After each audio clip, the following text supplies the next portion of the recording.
From Indianapolis, Indiana, this is the Double Take Sports Talk Show with the Watch Brothers. And here they are, ladies and gentlemen, your host, Darrell and Darren Watts.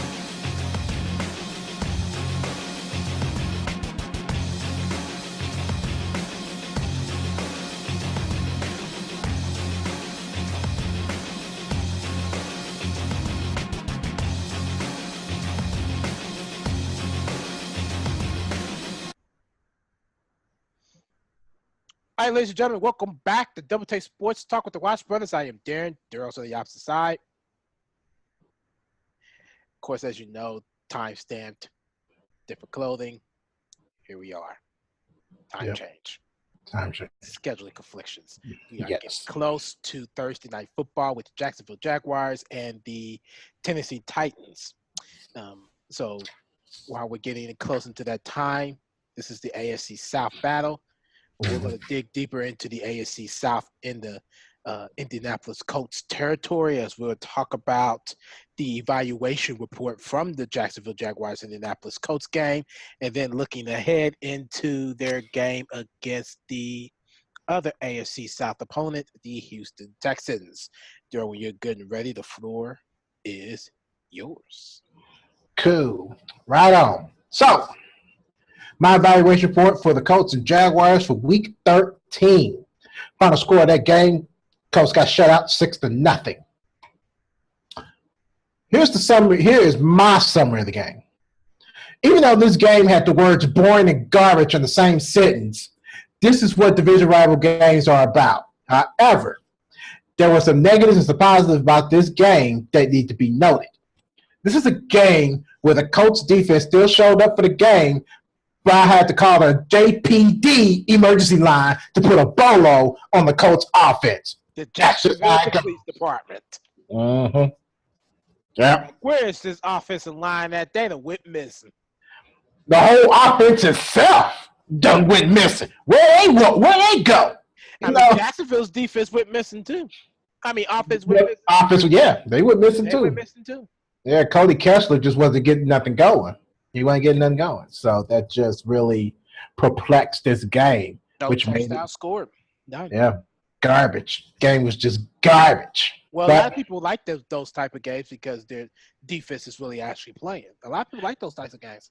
Well, a lot of people still like high-scoring games too because the scoring, the thrill, the excitement too. Right. It's not like if it was a 21-21, type of tie game or something, or a 28-21 type of ordeal, something like that.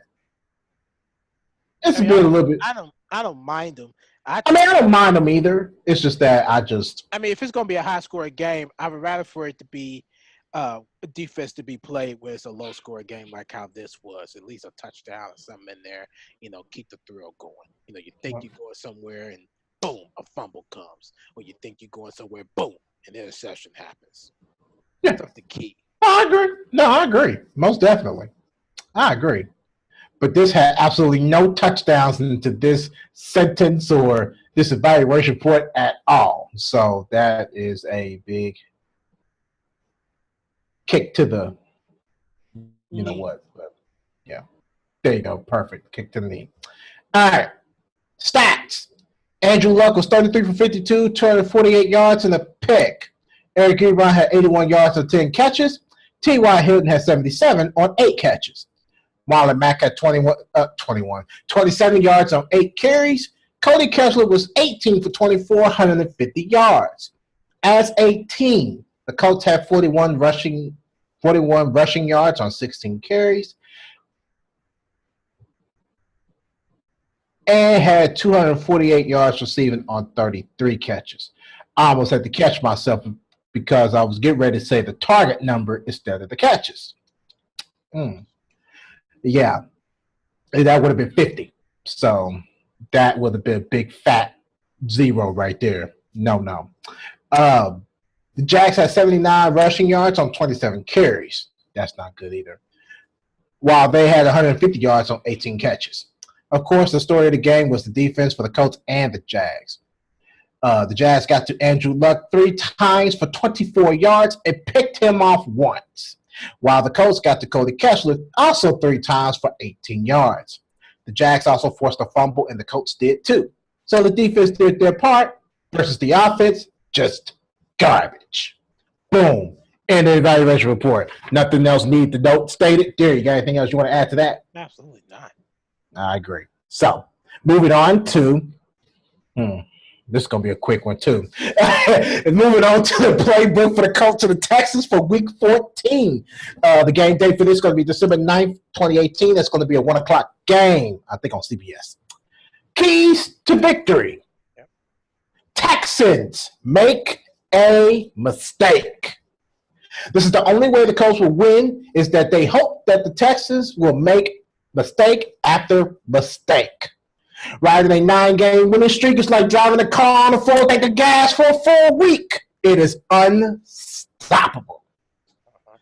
Via NFL Insights, of course, on your mobile phones, Andrew Luck has lost his last 3 games versus the Texans dating back to 2016.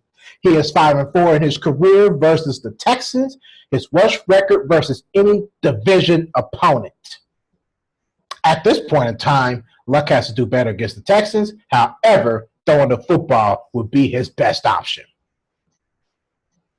if Justin James Watts don't get to him, or Javaden Clowney. So we'll see.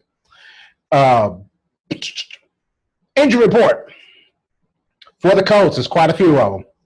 Mo Ali Cox has a calf injury, and I was able to actually pull this up since on the Thursday. I was actually able to pull up the injury reports from the app itself instead of actually looking elsewhere. So this is pretty much up to date and accurate. But the only thing they didn't have, of course, was the status of it. Eric Ebron, he has a back injury and he is battling some illness. Clayton Gathers has a knee injury. T.Y. Hilton has a shoulder injury. Marcus Hunt has a knee injury. Dontrell Inman has a shoulder injury. Ryan Kelly has a knee injury. Now, he is listed day to day, I think, from what I was last saying. Mike Mitchell has a calf injury. Nate Harrison has an ankle injury. Malik Hooker has a hip injury. Chris Milton has a hamstring injury. Chester Rogers has a groin injury. And Eric Swoop has a knee injury. It's funny they call it quits. I agree, because it's funny because I don't see Alan Vinatieri on here. I to say that I don't see him on there. I don't see him on here either, so I'm guessing they probably cleared him off. But I didn't see him on there. Yeah. That's for the Colts. That's the injury report for the Colts. For the Houston Texans, only one guy, and that's Kiki QT. He has a hamstring injury, and I think he is going to play for what I've last known. But that can always change. So that is my playbook. Darren, you want to add anything else to this playbook? Nope. Fair enough. All right, so that is my playbook for the Colts and the Texans. Of course, due to constraints, we had to, of course, as you've seen recently, we've been going backwards on the predictions for Week 14. Coming up next, we'll have double take to see if we have anything making changes for our double take predictions for Week 14. So when we come back, we'll have that. So we'll be right back.